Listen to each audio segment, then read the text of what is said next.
I want to get right now to Emily Finn. She's in St. John's tonight with the latest on the search and rescue. So, Emily, the cargo that's been sent by the Pentagon was supposed to be there by today. Are you seeing the evidence of all of the different material that's being sent there?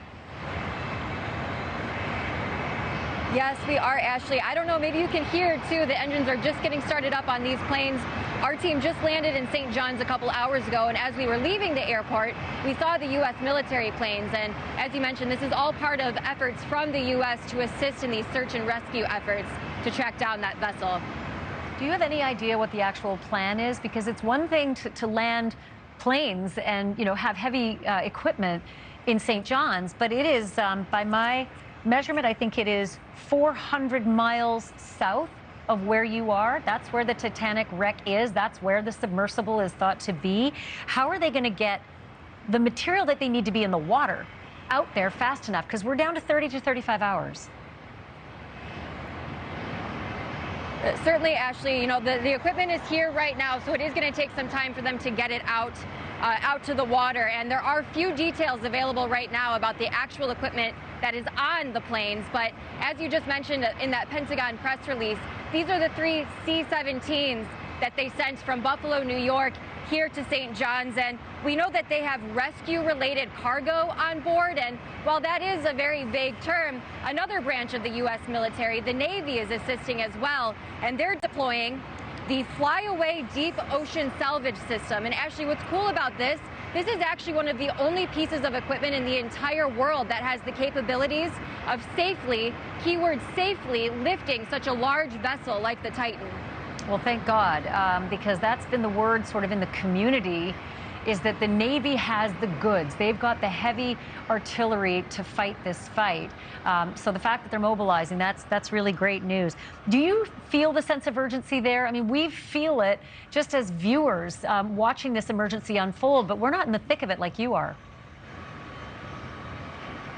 Absolutely. There is a very clear sense of urgency here in St. John's, Ashleigh, because we have to remember that once they actually are able to locate the vessel, that's not the end. It's going to take, it's going to be a massive undertaking, a huge challenge, and take some time for them to actually be able to pull the vessel out of the water. So that's where the U.S. military assistance is really going to come in handy and help here. But, you know, we still don't know where that vessel is. And as every second ticks by, that hope that everyone is holding on to feels more and more desperate. And as we have been mentioning, you know, everyone's been saying it's a race against the clock.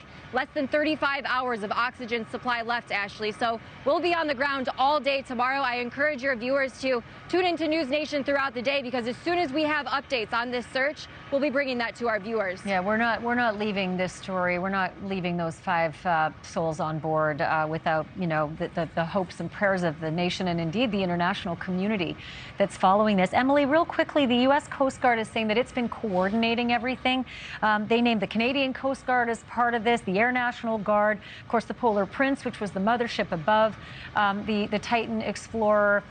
Who's in charge? Is it the Navy? Is it the Coast Guard? Is it the Canadians? Is it the Americans? Are the French involved? Who's actually manning the show? And is it clear who's the boss? You know, that's a really great question, Ashleigh. We have to remember that these are international waters, so there technically isn't anyone in charge. But like you said, we have seen agencies from both the U.S. and Canada here, and the overall theme is that hope. Everyone is holding on to hope that those 5 passengers are going to make it out alive. Last quick question, that is the New York Times report. Pretty scathing stuff.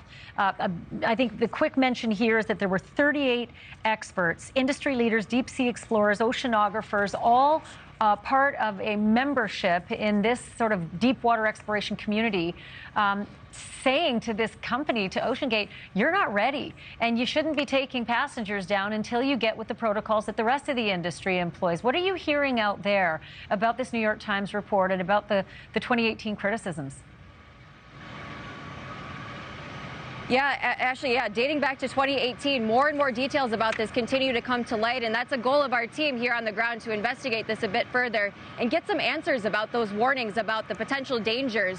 We know that OceanGate's director of marine operations actually compiled a document warning against the dangers of once these vessels get down to an extreme depth, that it gets there's significant dangers posed. Ashleigh, we will continue to dig into this more. Emily Flynn, great reporting out there. Keep us posted and let us know if anything develops tonight, because literally minute by minute, they're working 24 hours around the clock. Thank you for watching. Go to newsnationnow.com to find NewsNation on your television provider. And don't forget to click the red subscribe button below to get more of NewsNation's fact-driven, unbiased coverage.